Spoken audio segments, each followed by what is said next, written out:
Welcome to Graced2Care. Take a breath, pull up a chair, little laugh, little truth to share. We're Graced2Care. Together for the ones who hold it off through the late calls. Welcome to Graced2Care. I'm Ferne Sapp. And I'm Jessica Banner. And we're excited to have you here at our first episode ever. First one. First of all, we're coming off of a high celebration. For those of you that were with us, we want to thank you for joining us in our launch. Was that not incredible? It was so much fun. Oh my gosh. It was just amazing just to see it all just unveil and come to life. So thank you all. If you didn't get a chance to see it, hey, listen, go to our website.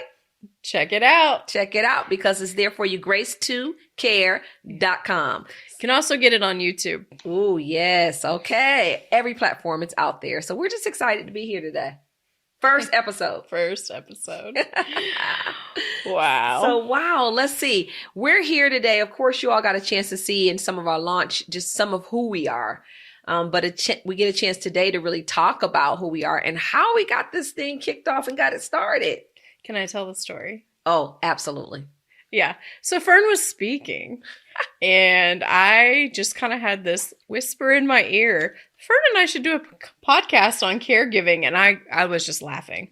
I was like, that's never going to happen. She's so busy. But you walked right up to me afterward and I just kind of tossed it out there. Hey, Ferne, we should do a podcast on caregiving. And I said, absolutely, let's do it. Give me a call next week and we'll get it on the calendar. Yep. She said, please promise me we're doing this. Yes. Because what she didn't know is that years ago I had a vision board and it had Speak Purpose was I was going to do a podcast. So now here we are, but we're Graced2Care. Absolutely. We're Graced2Care. So we're excited about this. You know, we realize though, we recognize that while today we're very excited, both of us come from backgrounds and we both shared in the space as I share in it now. We'll talk about that in a little bit about being caregivers. So we understand that while we've gotten a lot of excitement today, that there are some you come to the line and hey, you're where I was at this morning, right? Fatigued, right? Because I got that call to care this morning, right? That bell literally went off and I had to go and deal with it. And I don't mean a literal bell, but you know what I mean? The call to care came. And so we understand that you may be fatigued, you might be burnt out, you just might be flat out tired. Yeah. And we understand that. Yep. We understand that. Those moments happen. Yeah. Yeah. Okay. And they're real moments. And so we want you to know that as we're here today and you get a chance to sharing with us that we've sat where you sat. In fact, I'm sitting there right now and we fully understand what it means to give, full care, to give full care. So let's talk about it because there's something when we talk about where people are at, there's something that Rosalynn Carter says that is very important. And I just want to read her quote. She says that there are only 4 kinds of people in the world.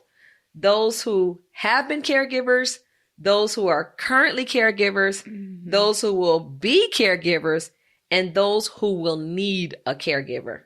That's powerful, is it not? It is powerful. Mm-hmm. And it's interesting because I know I've already been in a couple of those places. So, and you have too. Absolutely. Absolutely. Yeah. Absolutely. So let's talk, you talk about being in those spaces. And so let's talk about it because of course, I am in the space right now of caregiving, but I've been in the space. I had the privilege of caring for my mother-in-law. Right. And my husband is one of 4 sons that she had. Yeah. And one of the most trying times is that in the midst of COVID-19, she lost all of her sons with the exception of my husband. Wow. And so, of course, she was at that space of aging, 90 plus years old. And I love her because she determined that she was going to live in her own home, right, forever. Right. And so she stayed there, but that meant that I had to go and care for her. So had the privilege of caring for her in her 90s and beyond. We're 90 plus. And then also now serving as a caregiver for my husband. He's challenged right now with Parkinson's, but we've come through so many things. We've come through stage 4 cancer that had metastasized to his bones and they said he wouldn't live, right? But God said otherwise. And so I have the privilege of caring for him. But then also, Jessica, I've been cared for.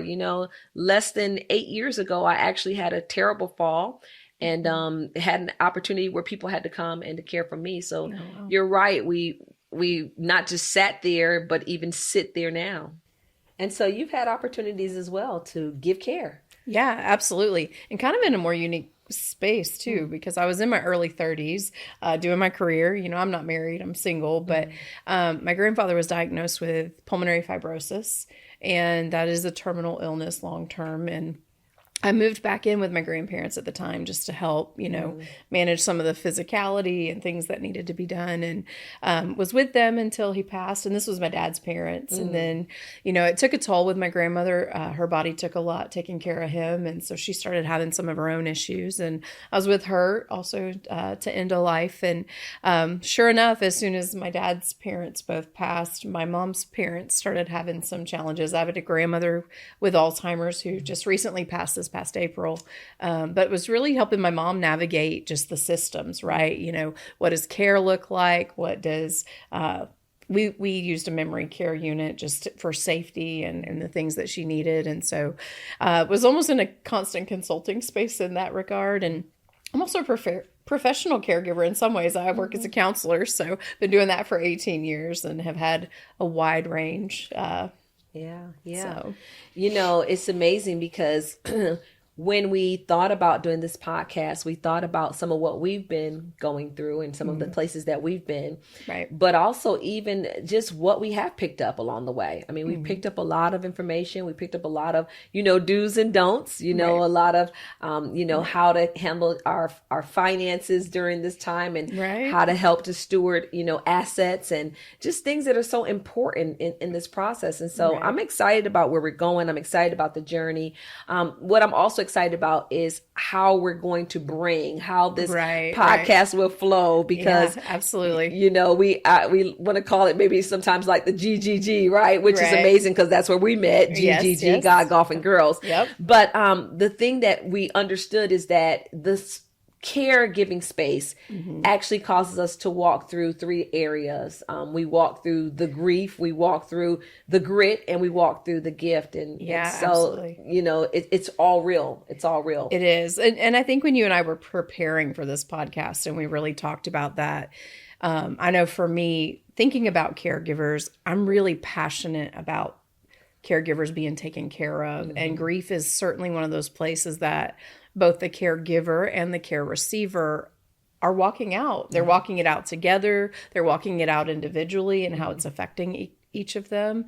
But we also talked about the grit, that there is just the put your hands to the plow. There's the things you got to roll up your sleeves and just do, right? Like we know that that's a part of what you have to handle. And so there's just that grit, that steel you got to dig in. And then the gift, which is really the most precious part, right? And I know you guys know that too, that this is the place, it's the little moments, right? Like I just remember at night when my grandfather would have a hard time breathing, I would just sit there and rub his back and just speak in the cadence of like what he needed to be breathing to. And that was one of the most precious moments I'll ever take away out of my caregiving experience. And just really learning like there are small precious gifts along the way. Yeah. You know, I like for us to, you know, really talk about those, you know, just really individually, because I think when we say grief, sometimes our minds can naturally go to, you know, just the loss or end of life. Right. But in reality, you know, we've watched the grief, not just from our side as caregivers, but even from the side of the one who's receiving the care. Right. And so when we think about grief, it's more so thinking about loss. And that loss can occur in so many spaces, you know. Absolutely. I know that, you know, from myself being the caregiver, sometimes we think that it's the loss of, and I won't even say sometimes, here's what I'll say. It is the loss of life as we once knew it. Absolutely. Life as we once knew it. And that is a real It's real and it hits you in your face. Absolutely. And so just as with any type of grief, it emotes or brings about an emotion with it. And so, you know, there's that loss of life as we once had it. You can think that it's loss of ambition or loss of dreams or things that were on your heart, but there's this space where you have to have this trust to know that all that we're supposed to do in life is Right. going to come to pass. But Right. I think it's important to talk about that loss, because even on the person who's receiving the care, life is no longer as they once knew it. Life Right. changes. You know, I Right. think about my husband. He was avid as a health person. He took care of his body. In fact, we used to always say he is going to outlast us, right? I mean, you could just like kick the tires and he's going to keep going. And so just to see that person who once went to the gym every day, never missed a day at the gym, it didn't matter when it was, Right. but to see now that all change in some way, that's a moment in a space for grief. Oh, absolutely. And I think it's also the grief of just the loss of how you spend your time and your resources. And, like for me, I was in my early 30s and my social life kind of disappeared, which is a really strange place to be in your 30s, right? Especially the young side of it.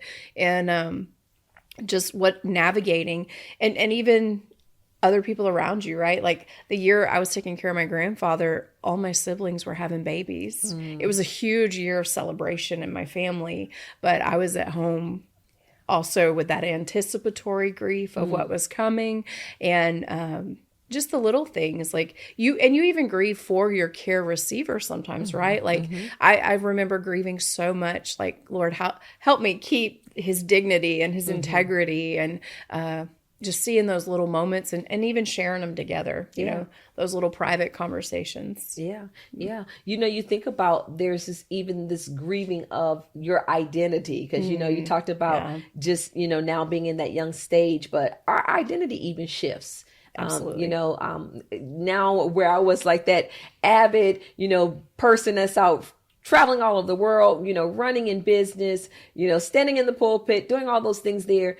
And, those things begin to change. And so when people see you now, they ask me, absolutely. how's Mr. Willie going? Right now, how's the business going? Which Right. is all good, but it's just a difference. It's a grieving. Yeah. And I love to look at the grit of it, because it is, I talked about how this morning we had to actually push our podcast back, right? We did. We had to say, and what was crazy is day one. So now it's day one. It's our first launch. And I'm like, hey, listen, clean up on aisle 5, Right. we've got to push things back. Right.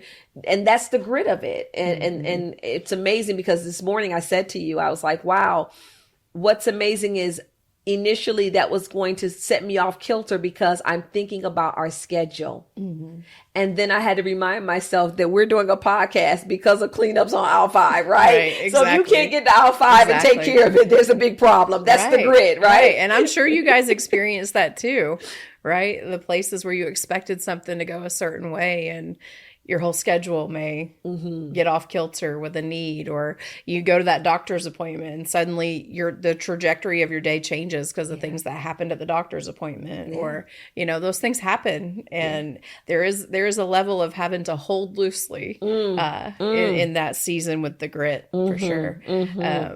Yeah. Even when you think about that grit, and we'll share with this through several episodes so you all will see, but even how we navigate the waters of showing up exhausted. Oh, yes. Showing up, because the grit takes you into this place where sometimes you're working beyond, right? Oh my gosh. It's not just the 9 to 5, right? It's that space where sometimes I used to say, oh my goodness, is this the NDO zone, right? Is this the no days off zone? And we're going to talk about even how to navigate the waters of grit, because there has to be a space where we do call on the team and we do look for, that the support, the backup crew, right? Right. That comes in and helps. So I love the fact that we'll be able to talk about a lot of that as well. And then as you shared, it's the gift of it all. Absolutely. It's the gift. When I think of the gift, I think about it from this perspective. It's not what I have to do, but it's what I get to do. Absolutely. I think of the gift that, wow, God chose me for this moment and this time and this purpose. And while it wasn't, if I looked on my vision board, right, I didn't have it on my vision board. It was nowhere on there. Listen. But watching the gift roll out. It was funny. I put moving boxes, and I had no plan to move in 2016 for my 2017 board. I was doing it at the end of the year, and I was like, I'm not moving, God. And he was like, and sure enough, by first weekend in February, I had moved back in. Wow. And I didn't know to anticipate it, but it definitely can change the trajectory, but it doesn't always mean that it's changing everything, And so, well, I love it because you all get a chance as we're going through, and this is some of what you can expect, because we're going to have conversations, and those conversations will be based on, the grit of it all, the gift of it, and even just looking at, the grief of it. And so you'll get a chance to peek in and to eavesdrop and be a part of these conversations. Yeah, absolutely. Yeah. And we just wanted a place to have the conversations, because so often in caregiving, you're isolated or you're surrounded by people who aren't really walking the same season. And so they don't always understand, or, they don't understand that exhaustion. They're exhausted. They've got things going on, but I call it bone tired. There's that bone tired place you get, especially when you're loaning your mind. Somebody said something really beautiful to me right after my grandmother died. And it was actually as I was coming to the end of my caregiving season, but she said, caregiving is the act of loaning someone a part of your mind to care for them. And so you're literally rearranging space to care. So we're going to have conversations. There'll be times when you look on here and it'll be a solo episode. So there'll be times when you come and it may not be both of us together, because we've got another partner out there that you all are going to get a chance to meet in one of our episodes. But we've got another partner out there. Her name is Miriam Lewis. She serves as our editorial host. And so you'll get a chance to hear from her. So there'll be times when we have conversations. There'll be times when we have solo episodes. There'll be times when we have guests that come on.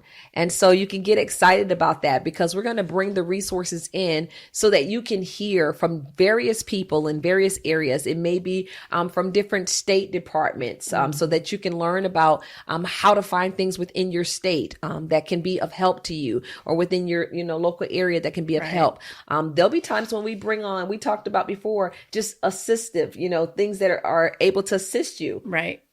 Yep. Assistive technology. What I love about guests is it's an opportunity. I know we were talking about this yesterday or the day before. Each of us is a story.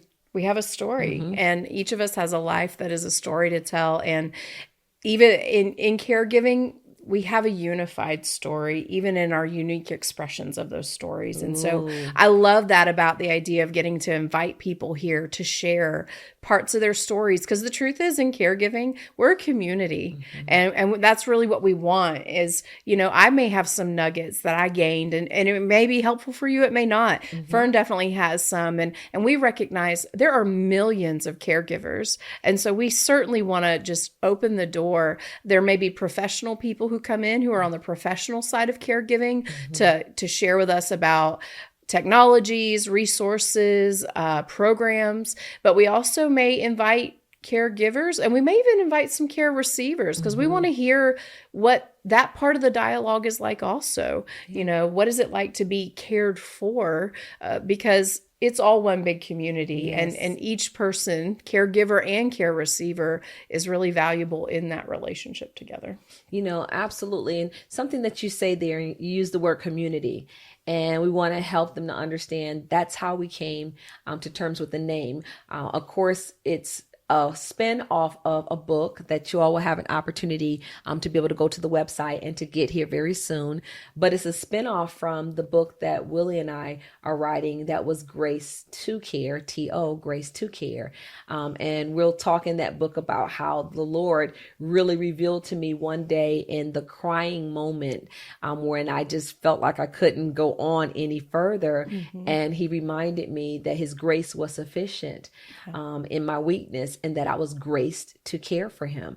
And it was at that moment that I began to embrace the assignment and to receive it. But when you came up and I started talking about this book and we started talking about the podcast, and you said, hey, listen, I'm not, in any way averse to us using and spinning off of that. So when you all hear the Graced2Care, the number 2 in there, that's where we're dealing with the community, because we understand that in order to do this, we have to do it together. No man stands on an island alone. And we understand that in this journey of giving care, we have to give care with one another. And so that's even where our name Graced2Care pulls in the community to say we're doing this together. Yeah, because we really loved how the two represented partnership in Yes. so many different ways. So Yes. There's something else too. I talked about, the book that's going to be rolling out, but there's something else that Graced2Care will also be doing, and that is we'll be offering journals and downloads, so things that are on the website. So we really want you to become familiar. It's on the screen there. So we want you to become familiar with the website. It's Graced2Care.com. And so we want you to make sure not only is it on the screen, but it's also in all of the lower areas of the podcast. And so you get a chance to see it. It's written out there in the comment section as well. So make sure that you go there, become familiar with the website.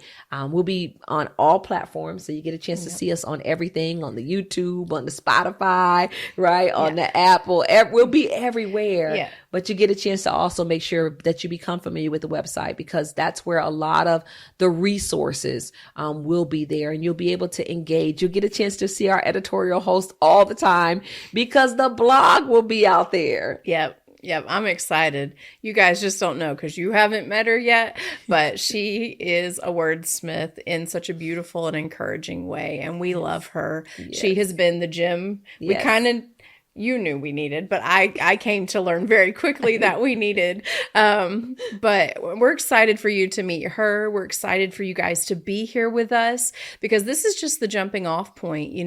We know that this is a deep well. Caregiving there are so many needs, and there's so many opportunities out there for us to be a good community. And we really wanted to create a space where those things can all come together. And we will be streaming audio on Apple and Spotify. We want you to join in our socials. We'll have Facebook and LinkedIn and Instagram. We're on the TikTok. Yeah. We're learning, you guys. TikTok. We're new to that. So we just want it to be as accessible as possible. You may be a blog reader. You may listen in pieces. You may read, come back. We will be releasing the episode and the blog a couple days later, it'll be kind of a mate to the episode that occurred each week. And so it's really just a tool. We want to create a space for you to be a part of the conversation, but also a space to get connected to resources, to people, to tools that can just help walk this process out, and to help not feel so alone, and feel like, oh, they hear me. They get me. Yeah. I have a place to be. They get me. Yes, right? yes. So this is the jumping off point, and we want you to come along on the journey with us, because we are very excited. Yeah. And here's the thing, because we recognize this, and that is that we all carry a load. And so in carrying that load, it's important for you to know that you don't have to take it all in at one time.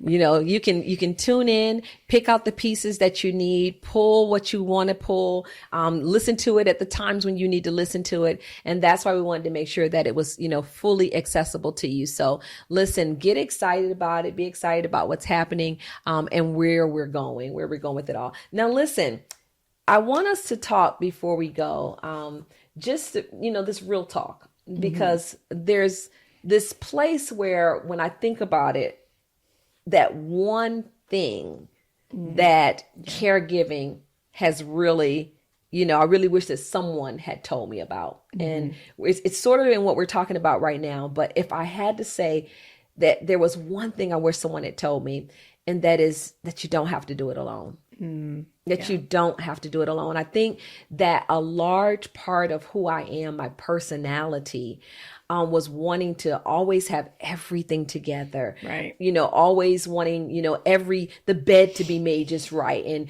and always to change out the bags 50 times, and make sure that there's, not a smell or not anything anywhere. And I was, literally trying to do everything alone. And I really wish that someone had told me up front, you don't have to do this alone. And not just that, Jess, you don't have to be perfect in doing it. Absolutely. You don't have to be perfect in doing it. What's the one thing you wish that someone had told you? To be expectant of the new normal, but not just that there is a new normal, because obviously that is the case in that situation, but you're going to be having an evolving new normal. especially for some of you who may be dealing with progressive disorders or diagnoses. And some of you may be in treatment modes. And so different parts of those treatments may be more aggressive than others with impact. And so just to hold loosely and be aware that it's okay that I might have to adjust to a new normal. And guess what? Tomorrow might mean a new normal. And humans don't like change. Being a counselor, that's one of the things that we don't really love change, but it's so important mentally to get a hold of this is a new normal. And it's okay today if some things are shifting and we've got to adjust to a new normal, because that may happen every couple weeks, every couple months in your journey. So just to be prepared for that, and that it doesn't mean anything's wrong. It doesn't mean you haven't handled something well. And it also doesn't mean that it's obvious immediately the end, right? And so just being aware to pace yourself through it, because things will be shifted. Things will shift, and it's okay. Things are shifting. In fact, as we close out on today, I think it's really important for those that are listening to really understand, you don't have to have the words for everything that you're carrying. It's okay. Grief, wherever you're at in the stage of grief, is okay. It comes in different phases. It comes in different stages, and all of that's okay. But just understanding that you got someone out here who understands, and not only do they understand, but we care. And in the midst of it all, I think that when we came to terms with it, that we were graced to care, it just helped the load to be much lighter, in carrying it. And so I'm very excited. I can't wait for us to come back. Me neither. Yeah. So you started us out with a quote from Rosalynn Carter, and I'm going to finish us with one because she had such a heart for caring, and the Carters, through the Rosalynn Carter Institute, they do a lot for caregivers. And so she said, "Do what you can to show care about others, and you will make our world a better place." Wow. And you guys are doing that. You're making the world a better place, especially for that loved one that you're caring for, the people that you may be caring for. And we're hoping to do that for you, make the world a little bit better by creating a place to be and a space to share with us. So yeah. So thank you so much for joining us in our very first episode of Graced to Care. And listen, no matter what comes your way, we always want you to remember that you're not alone, and you truly are graced to care. We'll see you next time. Yeah, see you next time. In caregiving, you're never meant to walk alone. We're graced to care together.